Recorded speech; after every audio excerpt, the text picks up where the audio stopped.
Podcast. This is a show about all things real estate, business, marketing, and entrepreneurship. Each show consists of myself, Matt Laricy, a member of my team, and a guest. This week, the Matt Laricy Group team member joining us today is Catherine Holbrook. Holbrook. Holbrook. One of these times. Is it Holbrook? Holbrook. Did I get this wrong last time? Yeah, all 3 times I've been on the podcast, you've gotten it wrong. How long have you been working for me now?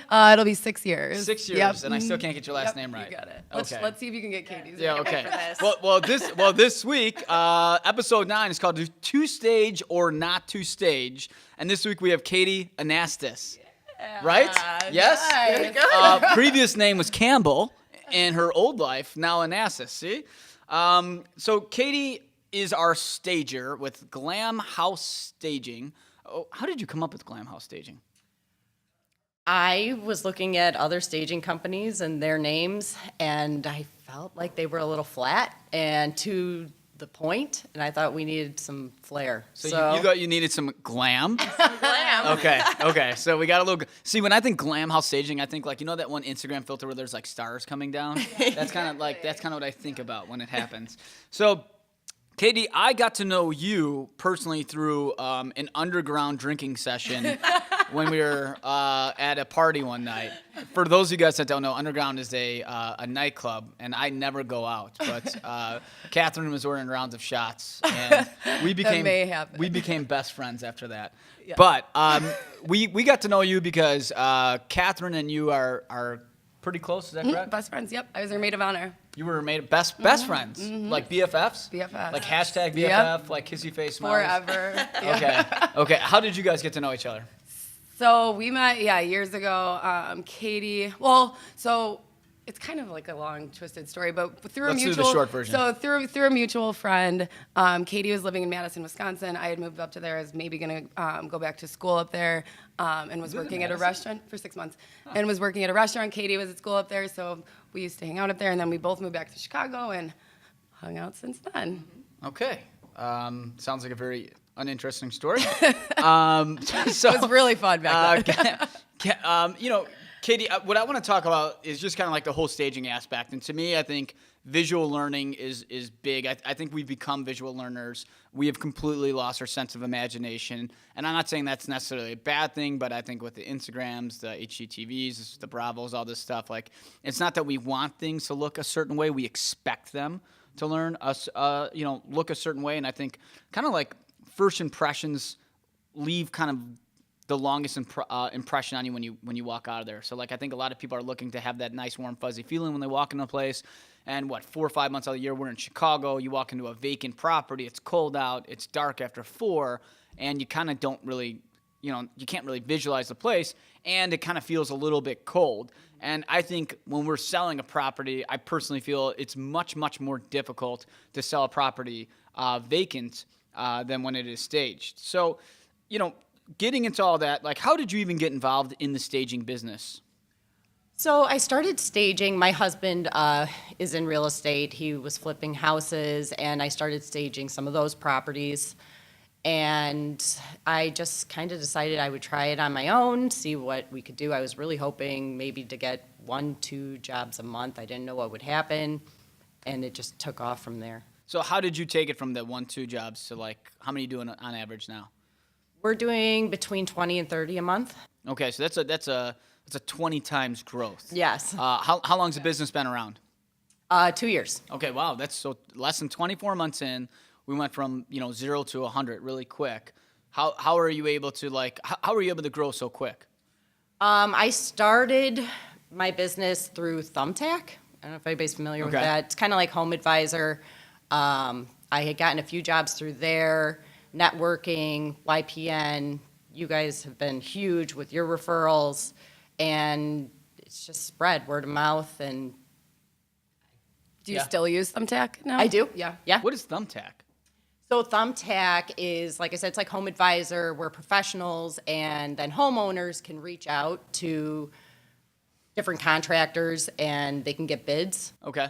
You have to pay for it, but you can reach. So it's kind of like an online advertising forum to be able to try to generate some business. Yep. So you get involved in the staging. Did you have like a background in interior design minus just like your husband flipping and you just kind of being like, hey, let's try to get a couple extra bucks by staging them, or did you? So I went to Madison for interior design. Didn't like it. Okay. I moved out after one semester there and moved to the city. Okay. And then finished my design degree downtown at Columbia. So you've kind of always had like an eye and a kind of a passion to get involved in stuff like that. Yes. And so you said you got a husband and you have kids too, correct? 2 kids. 2 kids. Yeah. So being a mom and having all these jobs, like how are you able to kind of manage all this time? It's difficult. Okay. You wake up in the morning, you're getting everybody dressed, you're shooting out emails, you're taking phone calls. Is there like certain days you decide to work, or like is it just like kind of flying by your every seat day. and pants? Yeah. Yeah. I And work it's 7 tough days too, a like week. with some of the buildings, especially like the condos we do, like there's only certain hours you can get into Right. stage, right? So if they tell you you're getting in at a certain time, Right. you're getting Working in with at that management and time. elevators, you kind of do it when you can do it, not Right. when you want to do it. So So I think for like a lot of working moms, it's kind of like inspiring to see somebody who has kids that like kind of just went from like, hey, I think I'm helping out my husband, to let's really, I think we're onto something. Let's kind of kick this off. Like how we're like, maybe what's a good piece of advice you could give to another mom that kind of feels maybe stuck, that wants to take that leap and follow her passions, but kind of also feels tied down by family. Like I think that's like a really important thing to kind of, for our listeners out there, just try to think about, like, because it's motivational, I think, for a lot of moms that want to take that leap. Like, what's the best piece of advice you could give one? Well, I think being a mom gives you all the right tools for starting a business. Dedication is huge. I mean, Yeah. you've got to be devoted to what you're doing, believe in it, and work hard. I mean, starting your own business is 7 days a week, 24 hours a day, just right. like being a mom. Yeah. So- so maybe it wasn't as difficult because you're just used to always being on the go. Yeah. Nice. So kind of getting back to the staging aspect, according to a few studies I've read, 85% of stage homes, so that's 85% of stage homes sell faster than non-stage ones, and 68% of those stage homes actually sold for 9% more than unstaged ones. Now, I just threw like a ton of statistics at you. So if you can't keep up, pretty much what it's saying is that you'll sell your home for faster and more money than if it's not staged. Now, I personally can't say if I agree with all these statistics because I've never actually, done the data myself. But one thing I can say as a high volume agent is that the stuff when it's not staged, people walk in like, oh, this feels small, it's ugly, etc. And then when it's staged, they think it's a whole new place. So how about in your opinion, do you feel a stage home sells faster? I do. I think they sell faster. As far as getting more money for your property, I don't know that that's true. And I tell my clients that up front. If somebody thinks they're going to get $20,000 more for their property because they're going to stage it, I tell them, don't count on it. Yeah, do agents ever try to stage the property and then list it for hire, or do sellers ask you that ever if they People should? ask me that, and I say, well, there's a lot of aspects, as you guys know, to selling a property. And while staging is a tool, it has to be priced right. Yeah. It has to be marketed correctly. Yeah.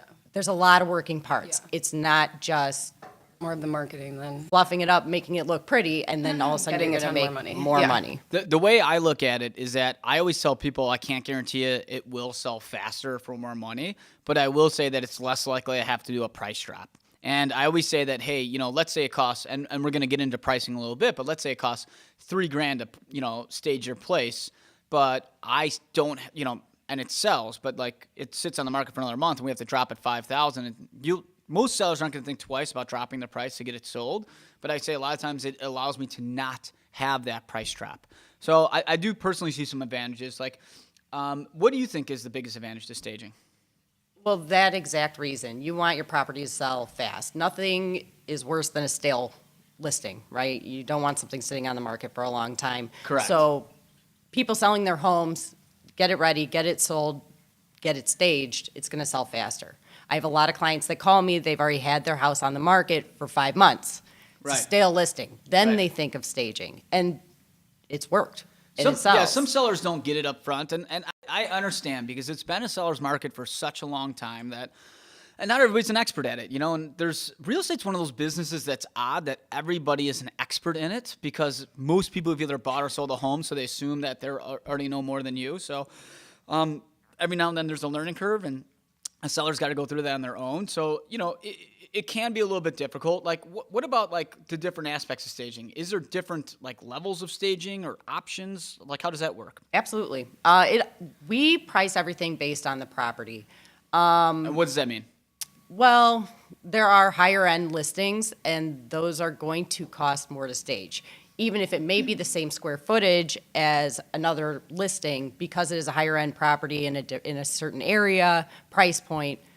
We have to put different furniture in it. So you're putting it. So you do like different furniture if it's a high end place compared to like a low end place. And are you trying to like match the style, or what? Like, what does it mean like that? Absolutely. So when you're selling a property, we are taking into consideration the buyer that's going to be coming through. So when you have a higher end listing, we're targeting that high end buyer. Right. Maybe you have something up in Lincoln Park, a studio even. We're targeting maybe a student, a single person. Right. We're not going to put, a $2,000 couch in a studio. Could be a high end student. You never know. It'd be a very high end Right. studio. So what if someone only needs like a little staging? Like they have really nice stuff, and they only need a couple pieces, or like maybe they don't need anything at all, and they just need some help organizing. Is that something? Rearranging, Yeah. yeah. Like, how does that work? We do that. We do everything from consultations where we simply go in, tell sellers to remove certain items, rearrange, have them do it all on their own, all the way to us coming in and moving those pieces into storage for them, bringing in pieces, and simply just making the property look the way it should. And Katie's done for me too, like even just as like little as just putting in window treatments on a place that make a big difference. Curtains, like I remember that one guy. That one guy, yes. On beach, but he was kind of a bachelor pad, but she came in, put place settings, curtains, just some vases, spot staging, and it looked way, way better. So, so spot staging I think can be big, because I also think a lot of people, because like we sell in a big city in a downtown market, so a lot of people have like these beautiful places, but they're not that big, and then a kid comes along and there's shit everywhere, and it's not their fault, but as me having a child, I know that out of nowhere shit just comes everywhere, and Right. it gets all over the place, so you have to, it's hard to understand like where to put it all. And that's something you guys assist on as well then, right? Yeah. I'm a mom, and I don't like looking at all the kids' stuff all over my own home. I So feel bad telling them they have to move their kids' toys. I do, because I understand how crucial those toys are to their existence. But you're trying to get the place sold. I'm not there to sugarcoat it. Yeah. We've got to put that stuff away. Yeah. So if somebody wants to do a consultation and get it staged, or spot staged, whatever it is, like how quick can someone get their place staged? We have about a 3 to 5 day turnaround. Okay. So from the day we meet with the client and they agree to our terms, we can be there as soon as 3 days later. So you're saying that like realistically you can always tell people that within a week it could get done no matter what. Have you done it in shorter periods of time? For you. Do you have demanding clients? Yeah, I've gotten phone calls on a Friday afternoon and been staging Saturday morning. Yes. Interesting. I wonder who that guy is. Who is that for? Okay, we're going to move on. Do a lot of people kind of want to have their place staged quick? Everybody. It's Everybody. a total afterthought, I feel like, for most people. Yeah. They do all the other things. They get the painting, the realtor, and then all of a sudden, the day before they want to list, they decide they need a whole house full of furniture. Yeah. I think you have it just laying around. Yeah.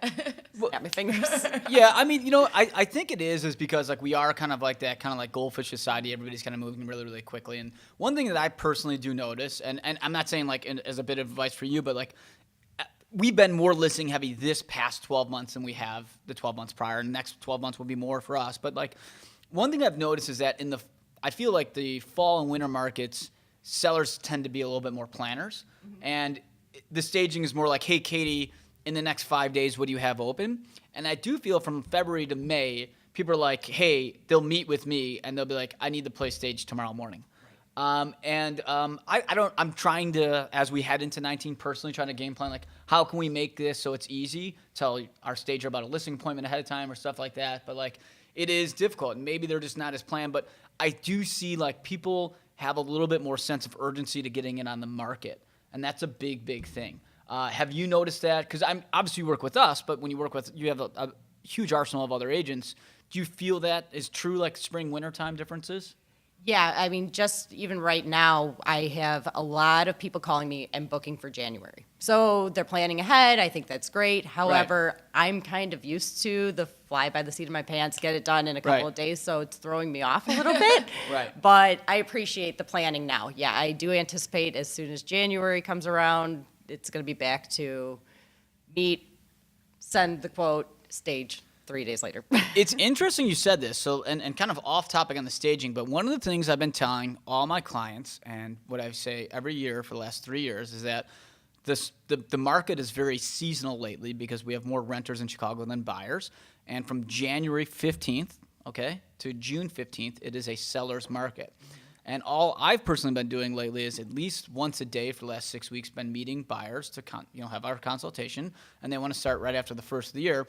And here's a stager that says, hey, we're going to be putting our place on right after the first of the year. So it's kind of showing you that, like, one of the things I always tell other agents and buyers and sellers out there is that, like, being able to read the patterns is not just the articles you read, but it's being on the front lines and seeing it firsthand. So giving this example that you're seeing sellers already plan for January, we're meeting with buyers, the patterns are on the board. So people who are watching this know that, like, January 15th, spring market is going to start. A lot of people coming in open houses, same thing, that Right. are telling us that Right. they're going to be looking. So there's different points of data rather than just articles. Every article in the world is telling you Chicago's the worst market of all time. We're going to be in the shithole. Like, nobody's going to buy anything. That the market's failing yet.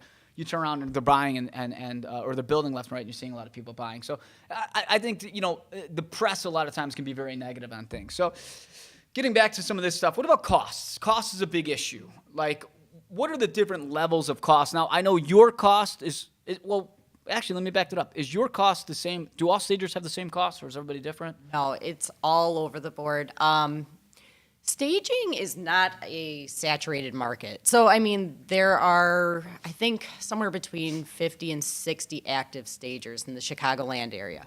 Okay. And they range anywhere from, and say for a one-bedroom condo, anywhere from $4,000 to $800. Wow, that's a big swing. It's a huge swing. So we try to keep our prices competitive. However, we still are running a business. We want to make sure that our inventory is quality, and it's difficult when you have certain stagers out there doing it for $800. I mean, that Do doesn't even people cover try to moving. negotiate with you a lot? Yeah.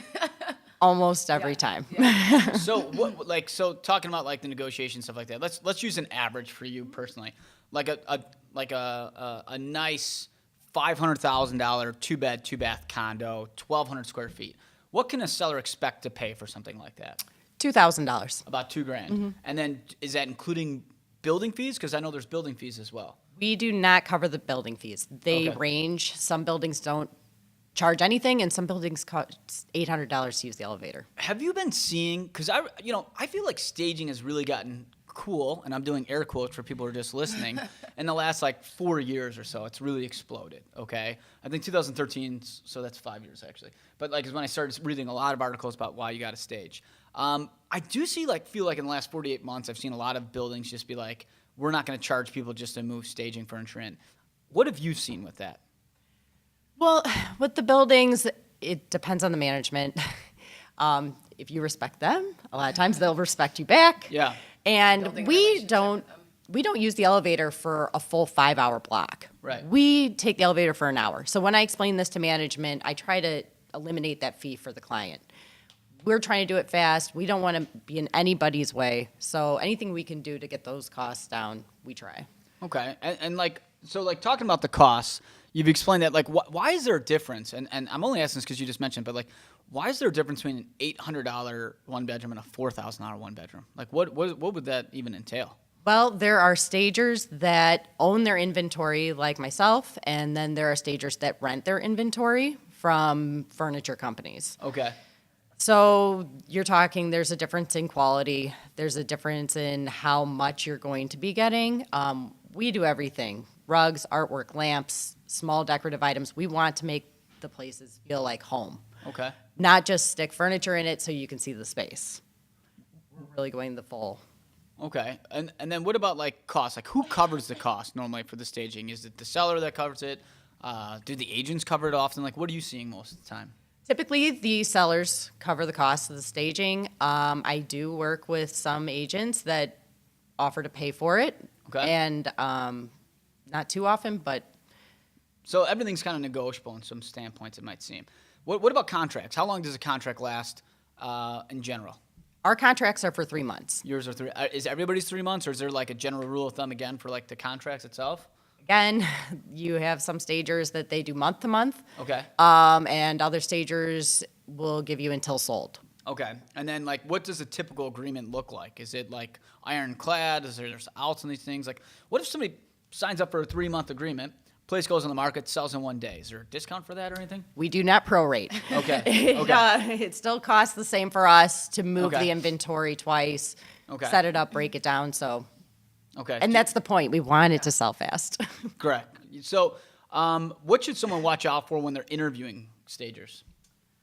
Because you did mention a couple different things, and I've sensed a little bit of saltiness. Did you, Catherine? You kind of catch up on that? Yeah. It seems. I don't know. I feel like there's like a little bit of animosity there. So we won't name any names or companies, okay? But like what are some things that you think some people do wrong without naming anybody, and things that sellers should watch, and agents for that much, because a lot of agents recommend stagers. Well, I mean, just like myself, we don't need a degree. We don't have to have a license to be a stager. So Right. anybody essentially could go on to Thumbtack or Home Advisor, open up and say, I'm a home stager. Right. So get referrals, ask for examples of other work. Pictures of Pictures, stuff that they've done. because any stay-at-home mom could. Right. and I implore that, but there are a lot of people out there that are just kind of So throwing maybe it like together. check on like Yelp and Angie's List and things like that. Yeah. And we've talked too about how many just people we've run into in the industry and stuff that have said to us, like, I think I'm going to start my own staging business. It's very good. But then again, I mean, let's face it.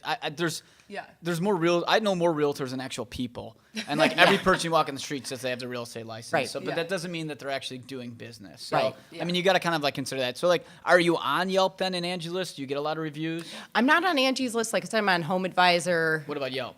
No, not You have on no Yelp page in 2018. We're Going into 2019. Okay. So my best recommendation for you is to get a Yelp page, start it up. I'm dead serious. I'm going to give you a great piece of advice here.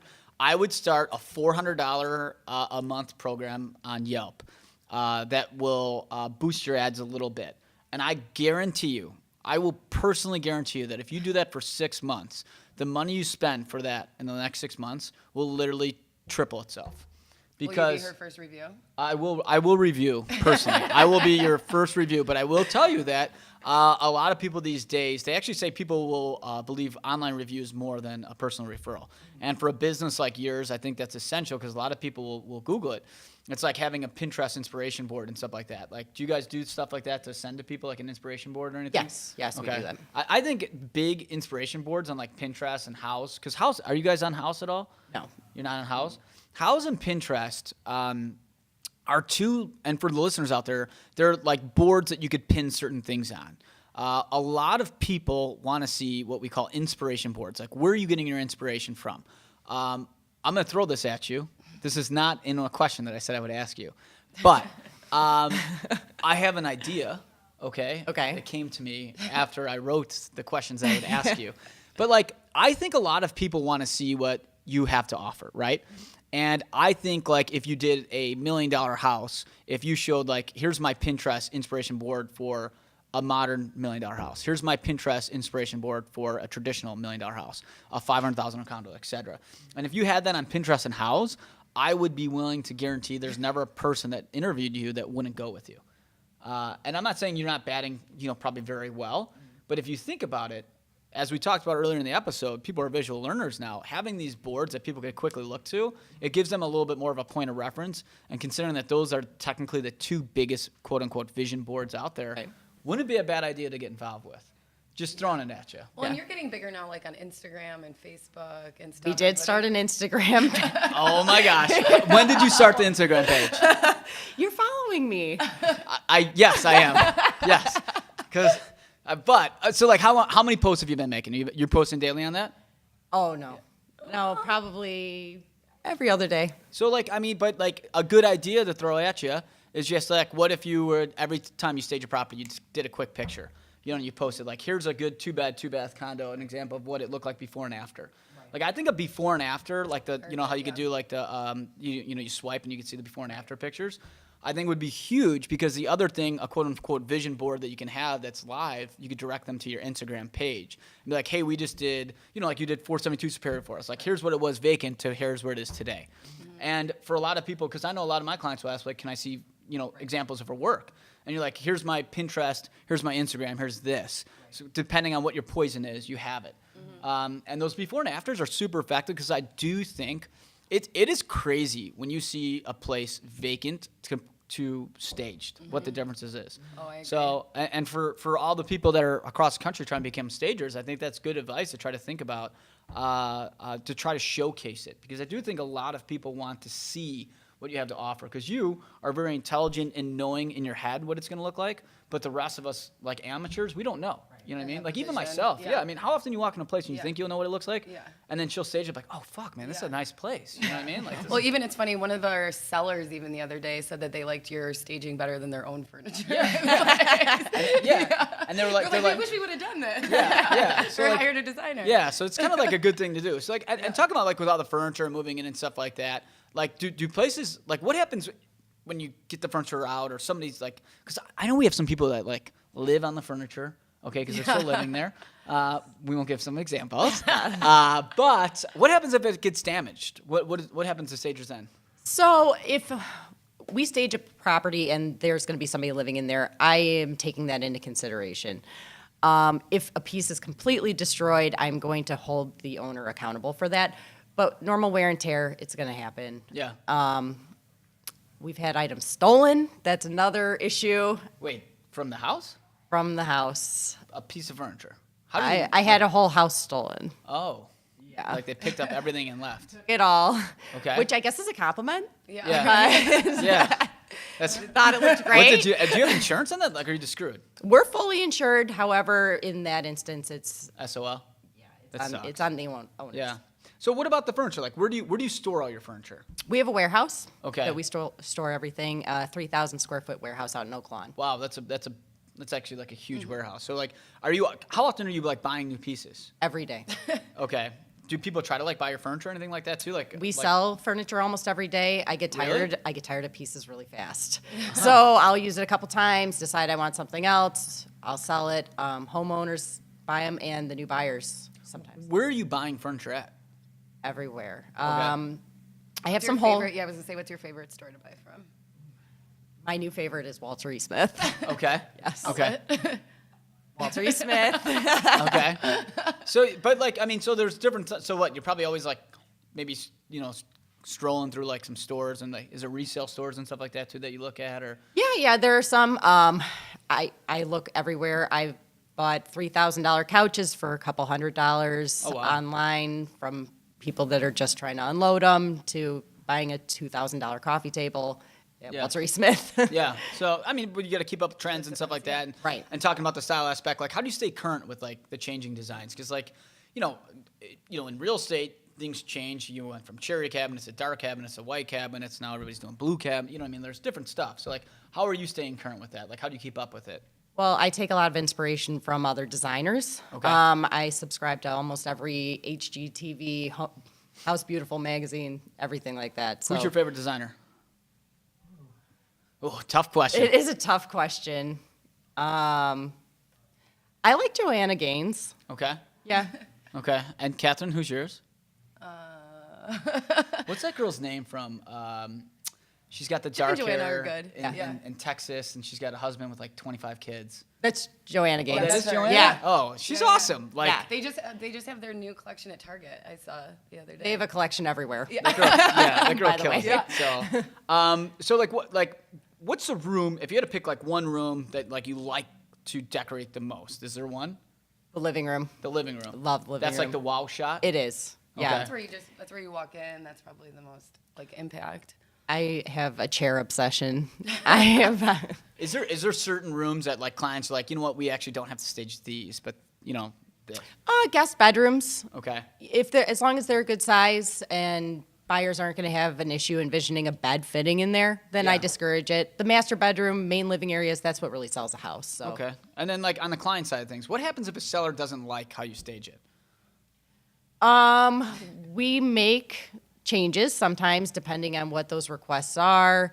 And especially if it's right away, they just absolutely hate it, then we'll accommodate that. However, I've had people 3 months later decide to complain about something, and then I kind of wonder, why didn't you bring this up?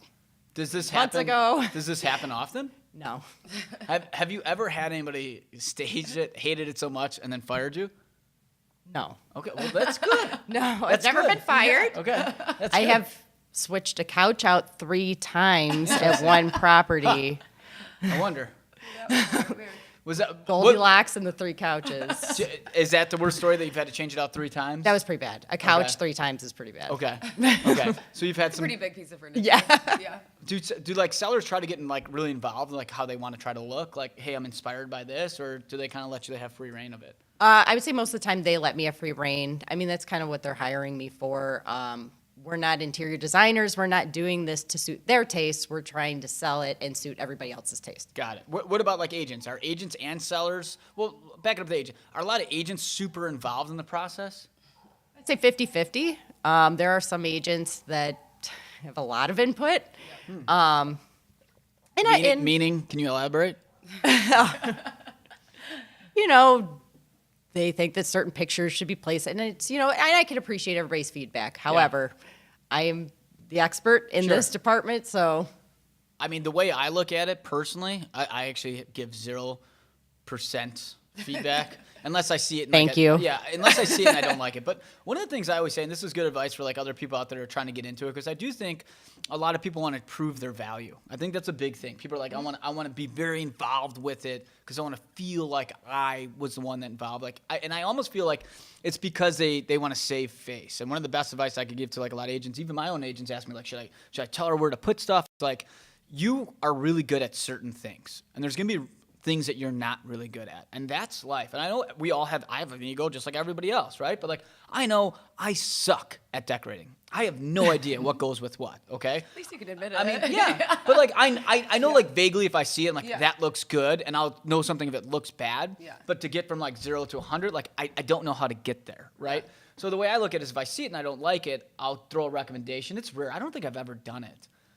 Maybe once. Maybe. I don't think Well, so. you can tell I people don't- like, where to put I don't the think you table. have. Or, Have I? Yeah. I don't think I don't really so. care because I see it. And I think it looks good in the pictures. I always put myself in the buyer's shoes when I look at the pictures. I'm like, okay, that looks good. I think it looks correct. So if I have a problem, I'll say it. But like, I do feel like a lot of agents and sellers try to get involved because I've had some sellers. It was honestly, I will admit, it was prior to us working with you that didn't like some of the staging. I say let the experts do their thing because that's what they're paid for. If we get a lot of feedback from buyers that say they wish that, then we'll make the change. But I do feel like a lot of people try to just kind of like overcompensate to make sure that they're kind of doing something. And are sellers like overly involved? Do they like watch you move everything in, or are most of them kind of just like letting you do your thing? I think we're going to put a new clause in our contract this year. If you want to stay and watch, it's going to be extra. Really? Because it slows the process down. Yeah. And they're nice. There's nothing wrong with that. It's just they want to discuss every piece as it comes in, and time is money. Right. Sometimes we have 3 jobs in a day. Right. We know what we're doing. We get in, we get out, get the pictures done. Yeah. So sometimes it's distracting when Right. the owner's there. So Well, we like to try to be as efficient as possible. So, like in our thing, like the minute it's staged, like we give it like a half hour for like a leeway time, and we're in there staging, doing videos, VR. Right. So like, yeah, we don't. you guys are walking out. The photographer is walking. Right. Like we're trying to get Yeah. it going. Like, and what about getting the business? Because you said you went from like 1 to 20. Do agents help you get business? agents are huge in my business. Yeah. We have grown mostly based off of referrals, Okay. which is How many different agents you currently work with, like today, let's say? we probably work with around 40 agents. That's a lot. That's a lot of agents. We're downtown. We're in the suburbs too. Okay. Well, is there? Yeah, and that was my question. Are you mostly doing business in the city or the suburbs or? I would say 90% of our business is downtown. Okay. It just demands it more down here. Yeah. Suburbs, we're everywhere. Do you think suburbs are a little bit more behind on like catching up to getting staged, or do you see like a lot of people staging? Absolutely. Yeah. Yeah, definitely. Developers, they do it in the suburbs Right. constantly. Yeah. But homeowners, they don't see the value in it. Interesting. And I'd assume that a house is a lot more money to stage too, so maybe people are a little bit less apt to like spring to get it staged. Well, yes and no. We try to keep the cost down because we're trying to spread the word about staging, so we wanted to make it affordable for everybody. It is a little bit more money because it requires more furniture. However, logistically, a lot easier to move than in the city. In the house, because you just kind of go in there. Park in the driveway and Yeah. take it in the front door. Yeah. Do you like staging in the suburbs more than the city? Depends on the day. I like the city. I You like the coming city down out there. there? Because you're in Oak Lawn. We have an agent that lives in the suburbs too, though. Oh yeah, Piazza. Yeah, yeah. For our listeners out there, PA still lives in the suburbs. So, and then like, do you run into like more like pieces getting damaged when you move it into the city, or is it more? The damage happens everywhere. It doesn't matter. Most of the damage happens in the truck, honestly. So who's moving the stuff? Like, who do you guys have? Because you said you're doing these. I mean, 20 jobs a month is a lot. You know? Yeah, I sub out the moving. Okay. Because insurance is huge. We're fully insured, but workers' comp is another thing, especially when Right. you're talking about Moving stuff. moving furniture. So we actually use Dolly. Okay. They're fully insured. They have Right. workers' comp. Right. So we can get into all the buildings. And no they're problem. insured too if they damage property, not only just themselves, right? Yeah, Like hallways however, or ish. Yeah. if we damage the property, I'm going to put that on my insurance. Okay. What about like, so like you're going from 0 to 20. Let's say you grow another 20 to 40 jobs a month in the next 48 months from now. And I do think that, you know, the last 3 years, we've been at an all-time low for inventory, which means that it's coming, the inventory buildup. So I assume you're going to have more jobs because people are going to have to stay more competitive to have their place stand out more. How are you going to handle going from 20 to 40? We're going to have to look into expanding. And also, I think I'm going to be a little bit more selective about our territory. Okay, so like So- maybe certain areas? Yeah. Yeah, we'll stay mostly downtown at that point in the Yeah. surrounding suburbs. We've done work in Indiana, all the way up in Wow. Wakanda. So maybe start eliminating some of those areas. What about like maybe getting some admin help to do the scheduling for you, or? That would be huge. Yeah. Okay, so so kind of with all that being said, is there any like one story that stands out in particular that like something bad has happened to a piece of furniture? Something bad. I think there was a property where it turned out the owner was using my furniture for an Airbnb, Interesting. unbeknownst to me. Any weird things happen to the furniture then, or? You know what? I was shocked by it was in pretty good shape when I Okay. picked it up. So no complaints. I just let it go. Okay. So one of the things that we do is the co-host asks you 5 questions, which we call the Fast 5. And Miss Holbrook is I gonna think you're just doing it on purpose. is gonna ask you the 5 questions that we have here. Catherine, you ready here? You ready? Okay. Okay. What's the best piece of advice you've ever received? Lift with your legs. Okay. That's pretty essential for your job. That's funny. Okay, this is Matt's favorite. Do you love to win or do you hate to lose? Hate to lose. Great answer. You notice like the entrepreneurs Always answer. always that way, answer yeah. with the hate to lose. And why do you hate to lose? You know, you get a job and you do well at it, and it's okay. That's great. Somebody else gets the job. I think about it for a week. I see. I like that mentality. I think that's an entrepreneurship mentality, by the way. Who is your biggest hero? I don't have one. I'm surrounded by a lot. My friends and family, I wouldn't be able to do this without them. Good answer. Wow. Well, Catherine's a friend, so it technically means. If you could have one superpower, what would it be? To fly.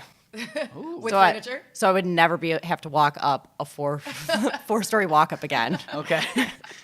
That's funny too. And then what makes you Chicago?